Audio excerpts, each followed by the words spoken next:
Hello friends, कैसे हैं आप लोग। आई होप आप अच्छे होंगे। देखिए, आज की क्लास में हम देखेंगे थॉर्नडाइक के गौड़ नियम। उन्होंने गौड़ नियम कौन कौन से दिए थे। पिछली क्लास में हमने देखा थॉर्नडाइक के जो मुख्य नियम थे, जिनको हम प्राथमिक नियम बोलते हैं। तो उसमें हमने अभ्यास का नियम देखा था, तत्परता का नियम देखा था और प्रभाव का नियम देखा था। इसके अलावा हमने थॉर्नडाइक का प्रयोग देखा था। थॉर्नडाइक ने प्रयोग जो किया था, किस पर किया था?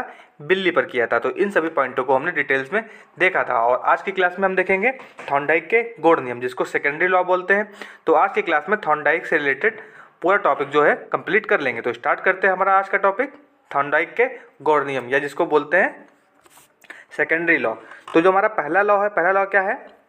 बहुप्रतिक्रिया का नियम, लॉ ऑफ मल्टीपल रिस्पॉन्स। देखिए, इसमें क्या था?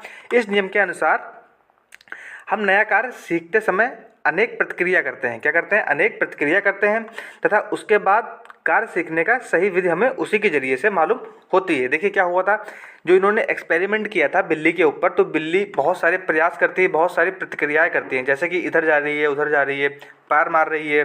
तो बहुत सारे प्रयासों के दौरान उसका पैर जब लीवर पे पड़ता है तो गेट खुलता है, तभी उसको भोजन या मछली मिल पाती है। तो इसी प्रकार जब बहुत सारी प्रतिक्रियाएं करते हैं, तभी हमको सही जो विधि होती है, सही जो रास्ता होता है, हमको वो मालूम पड़ता है। तो ये इनका फर्स्ट नियम था। क्या नियम था? बहुप्रतिक्रिया का नियम। इसके अलावा सेकंड नियम पे चलते हैं। सेकंड नियम क्या था? जो सेकंड नियम था उसको बोलते हैं आंशिक क्रिया का नियम, या लॉ ऑफ पार्शियल एक्शन।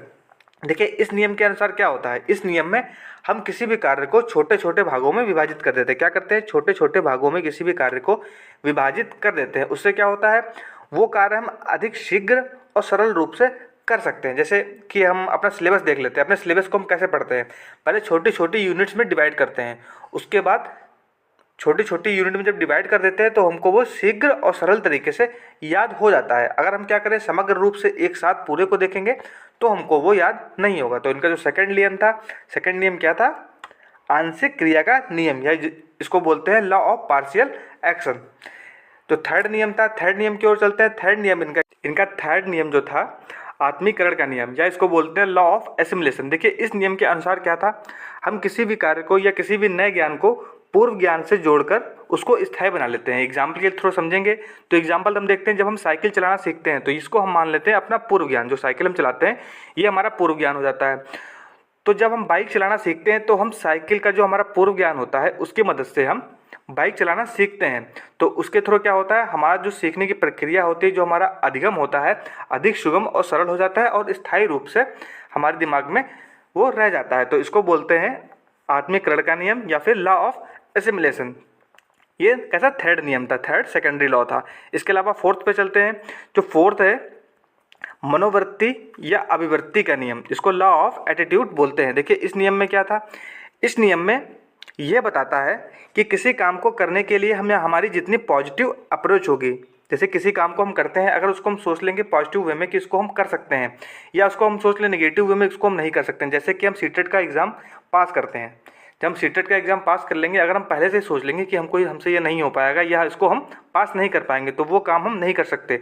लेकिन अगर हमारी पॉजिटिव अप्रोच होगी तो 100% उस कार्य को हम बहुत आसान तरीके से कर लेंगे और बहुत ही आसानी से वो हम उस एग्ज़ाम को पास कर लेंगे। तो इस प्रकार से इसको सीखते हैं। जो फोर्थ है, फोर्थ क्या है? मनोवृत्ति या अभिवृत्ति का नियम। तो इसमें पॉजिटिव अप्रोच होना जरूरी है।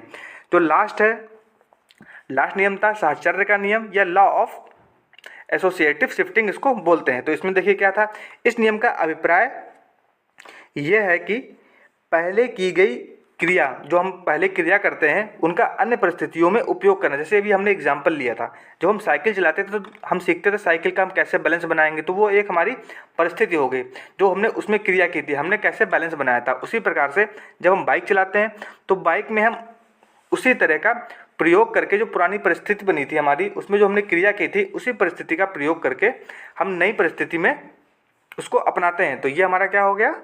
साहचर्य का नियम, जिसको लॉ ऑफ एसोसिएटिव शिफ्टिंग बोलते हैं। तो इस प्रकार से जितने भी लॉ थे, जो थॉर्नडाइक का पूरा टॉपिक था, वो हमने कंप्लीट कर लिया है। बहुत ही आसान तरीके से इसको हम समझ सकते हैं। 1 से 2 बार देखने में हमको सारी चीज़ें याद हो जाएंगी।